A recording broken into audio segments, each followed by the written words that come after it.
Hello, Gunjan Bhatia this side. Today we are starting with our chapter 2 of class 12th, Self and Personality. This is our lecture 1. Let's begin. So the topics we will cover in this is concept of self, kinds of self, cognitive and behavioral aspects of self and culture and self. आज हम सबसे पहले start करेंगे concept of self से. Self होता कैसे है और ये बनता कैसे है. ठीक है. So, self refers to the totality of an individual's conscious experiences, ideas, thoughts and feeling with regard to himself or herself. हम अपने बारे में कितने कॉन्शियस एक्सपीरियंस हमें पता है, कितने आइडियाज़ हम खुद के बारे में जानते हैं, हमारे थॉट्स क्या हैं अपने बारे में. बेसिकली हम अपने बारे में हर एरिया से क्या जानते हैं उसे सेल्फ कहा जाता है. Self refers to the totality, यहाँ पे आपका ये कीवर्ड आएगा totality, of an individuals conscious experiences, ideas, thoughts and feelings with regard to her self और हिमसेल्फ. अब सेल्फ बनता कैसे है. Parents, friends, teachers and other significant persons play a vital role in shaping a child's ideas about self. Our interaction with other people, our experiences and the meaning we give to them serve as the basis of our self. छोटे होते से हमें क्या सिखाया जाता है. Pink colour girls का, blue colour boys का.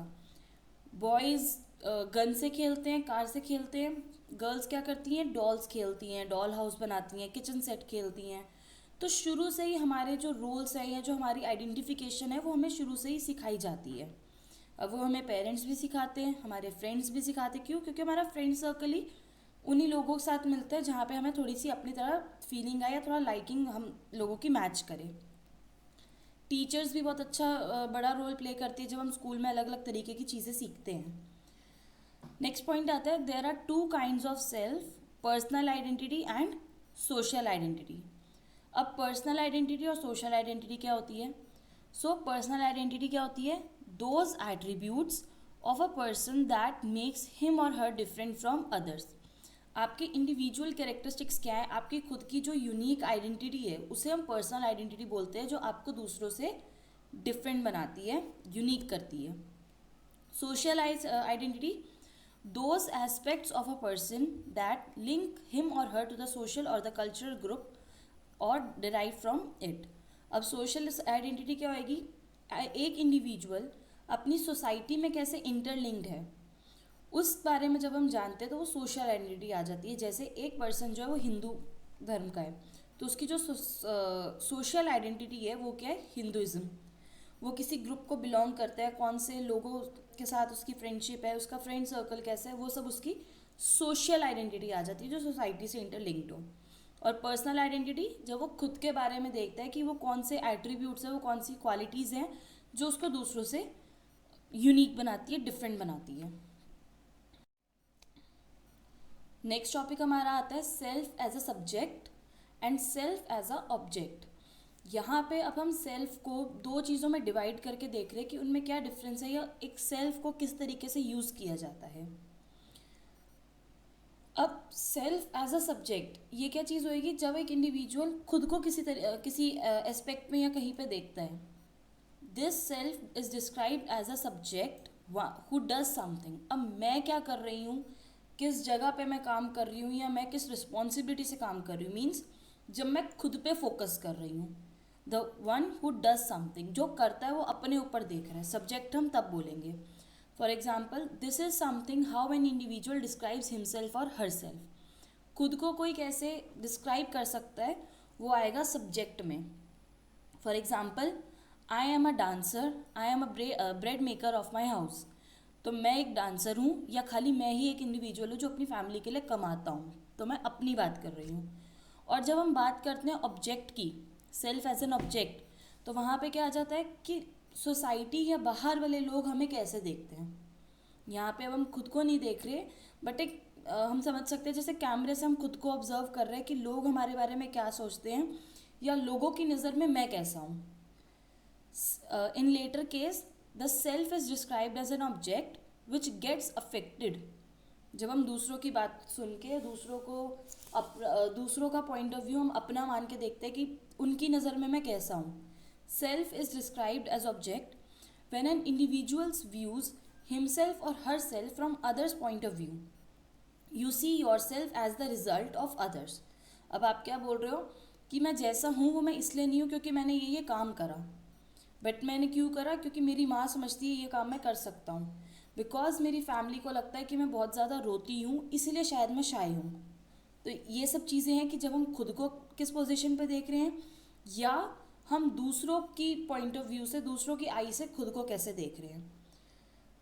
सेल्फ एज एन ऑब्जेक्ट का जो हमने यहाँ पे एग्जाम्पल देखा है, I am the one who easily gets hurt. यहाँ पे अब हम ये नहीं बोल रहे कि that I am a small hurt person या I am very cool person. No, यहाँ पे क्या हो रहा है, मैं हूँ जो बड़ी जल्दी हर्ट हो जाता हूँ, ऐसा लोग कहते हैं या ऐसा मैंने सुना है. तो जब यहाँ पे लोगों का कहना या लोगों का सुनना आ जाता है, तब हमारा सेल्फ जो एक ऑब्जेक्ट बन जाता है. आगे हम बात करेंगे काइंड्स ऑफ सेल्फ. दो तरीके के सेल्फ होते हैं जिन पे हम मेन फोकस करेंगे. वो आते हैं पर्सनल सेल्फ और सोशल सेल्फ. पीछे पहले अभी हमने बात करी थी पर्सनल आइडेंटिटी की, जब हम खुद को एक आइडेंटिटी देते हैं जो हमें पता हो या हम अपने आप को जानते हो जितना. अब बात आती है पर्सनल सेल्फ की. आप खुद को कितना कंसर्न्ड हो अपने लिए या अपने रिक्वायरमेंट्स के लिए आप कितने कंसर्न्ड हो, वो सब आएगा हमारे पर्सनल सेल्फ के अंदर. An orientation in which one feels primarily concerned with oneself. ये आपका यहाँ पे कीवर्ड आ जाएगा, concerned with oneself. दूसरों के लिए नहीं बट खुद के लिए. Relate only to the concerned persons such as personal freedom, personal responsibility, personal achievement और personal comfort. हम अपने लिए आसपास के कौन कौन से एस्पेक्ट्स हैं जिनको हम सिर्फ खुद के लिए देख रहे हैं, ये सब चीज़ें हमारी आती है पर्सनल सेल्फ में. जब हम सोसाइटी से लिंक्ड नहीं है, सोसाइटी से अपनी आइडेंटिटी नहीं देख रहे, अपनी पर्सनल आइडेंटिटी नहीं देख रहे, मेरा नाम क्या है, कहाँ मैं खड़ा हूँ, ये सब, बट हम खुद के लिए देख रहे हैं कि मेरी कहाँ कहाँ पे मैं कंसर्न हूँ अपने लिए. That is our personal self. Personal self से जो थोड़ा अपोजिट में आ जाता है वो है हमारा सोशल सेल्फ. जब हम खुद पे कंसर्न कम करके अपनी सोसाइटी में ज़्यादा इन्वॉल्व हो जाते हैं. So, the social self emerges in relation with others and emphasizes such aspects of life such as cooperation, unity, affiliation, sacrifice, support and sharing. अब हम अपने जहाँ पे हम रह रहे हैं, जो हमारे आसपास के लोग हैं, उनके साथ हम कितना कॉर्पोरेट कर रहे हैं, कितना एकजुट होकर रह रहे हैं, कितना प्यार है हमारे लिए, या दूसरों के लिए कैसे हम सैक्रिफाइस कर रहे हैं, कौन हमें या हम किसको कितना सपोर्ट करते हैं, कितनी हमारे में शेयरिंग है, ये सब आ जाएगा हमारे सोशल सेल्फ में. जब हम दूसरों के साथ थोड़ा बहुत रिलेशन एनहांस कर रहे होते हैं हर एरिया के अंदर. This self values family and social relationship. Social self में क्या आ जाता है, किसको वैल्यू करते हैं हम, अपनी फैमिली को और सोशल रिलेशनशिप्स को. सोशल सेल्फ को रिलेशनल सेल्फ भी कहा जाता है. ओके इस स्लाइड में हम देखेंगे सेल्फ के कॉग्निटिव और बिहेवियरल एस्पेक्ट्स. सो पहली चीज़ जो यहाँ पे हम डेफिनेशन बोल सकते हैं पढ़ेंगे वो है सेल्फ कंसेप्ट की.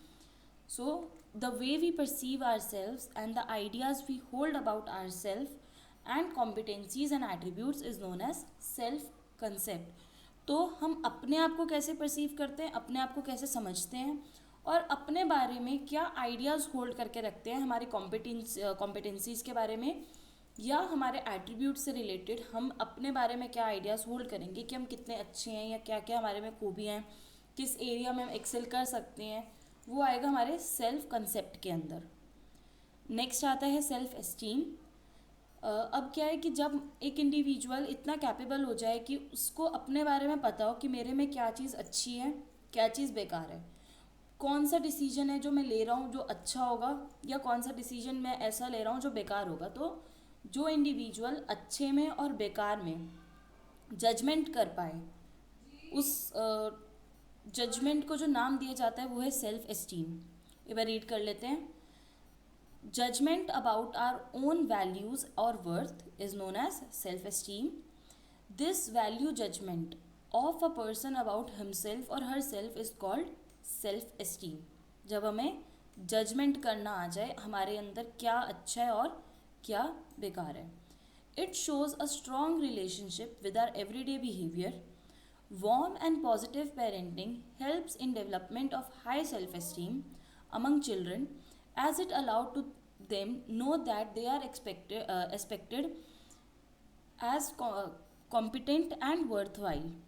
Children whose parents help or make decisions for them even when they do not need assistance often suffer from low self-esteem. Means अब जब बच्चों को शुरू से ही पैम्पर करके रखा जाता है कि उनको कोई भी प्रॉब्लम ना आए, थोड़ी सी प्रॉब्लम आई भाग के पेरेंट्स सॉल्व कर देते हैं. यहाँ पे क्या होता है, बच्चा इतना डिपेंडेंट हो जाता है कि एक टाइम के बाद जब उसको डिसीजंस लेने होते हैं तो वो ढंग के डिसीजन नहीं ले पाता. क्यों? क्योंकि उसको शुरू से ही डिसीजन मेकिंग में हेल्प की हुई होती है. उसको इतना आता ही नहीं कि वो कैसे जजमेंट करे कि कौन सी चीज़ गलत है और कौन सी चीज़ सही है.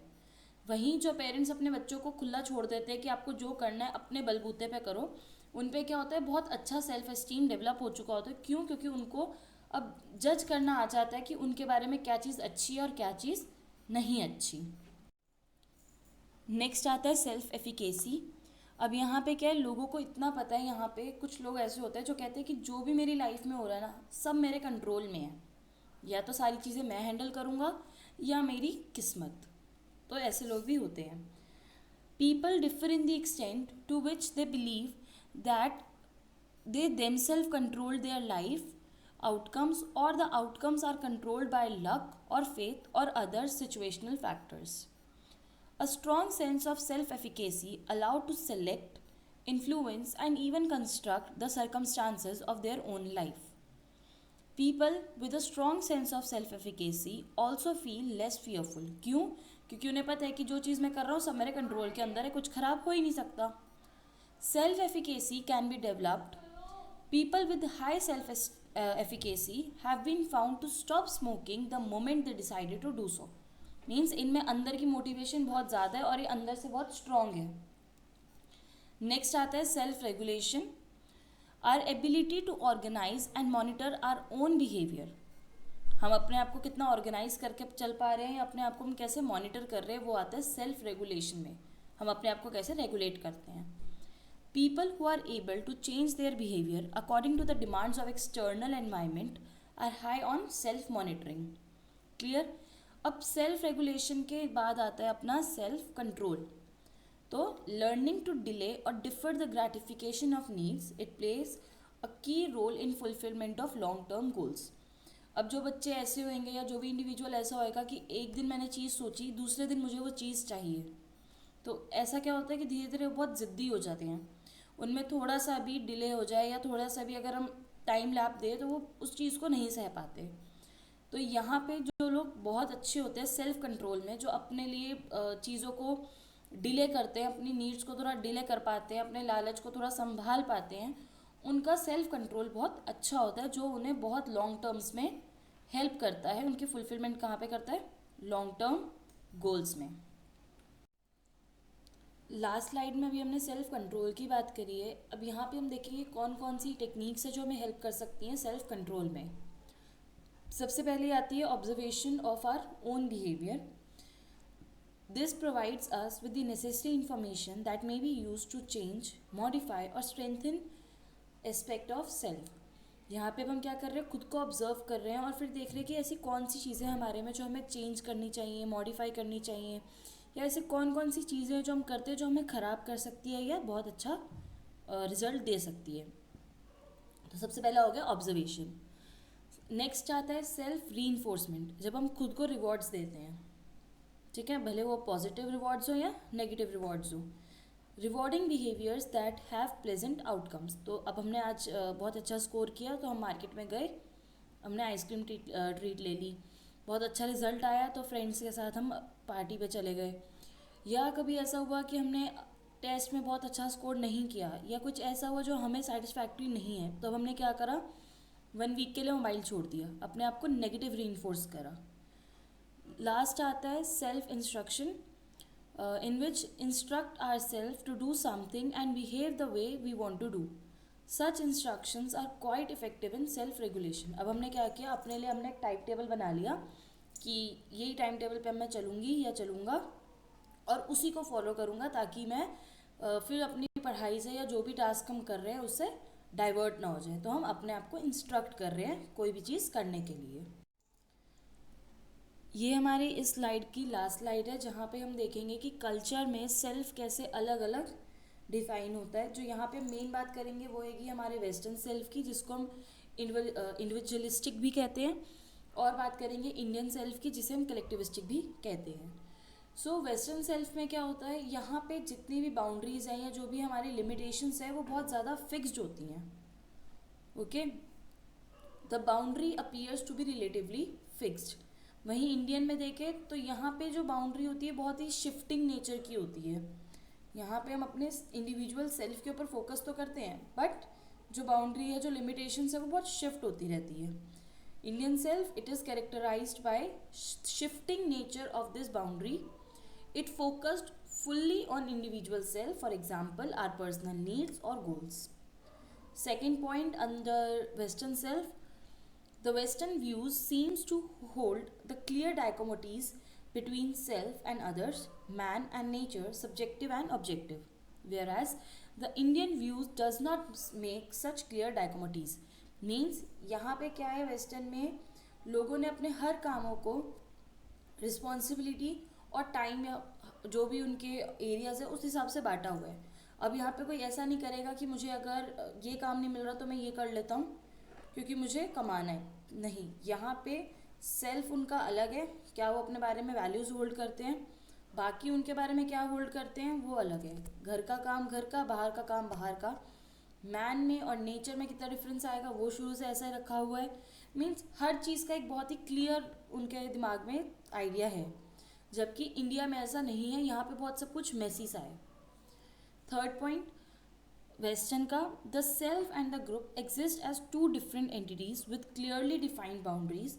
Individual members of the group maintain their individuality. अब यहाँ पे क्या है, जो अभी हमने ऊपर डिस्कस करा कि एक इंडिविजुअल एज अ सेल्फ क्या है, वो चीज़ हमेशा अलग रहेगी, और एज अ ग्रुप वो सोसाइटी से कैसे लिंक्ड है या वहाँ पे उसकी क्या रिस्पॉन्सिबिलिटीज़ है, यहाँ पर शुरू से ही बहुत ज़्यादा क्लियर वे है रहने का, उन चीज़ों को समझने का और उन पे चलने का.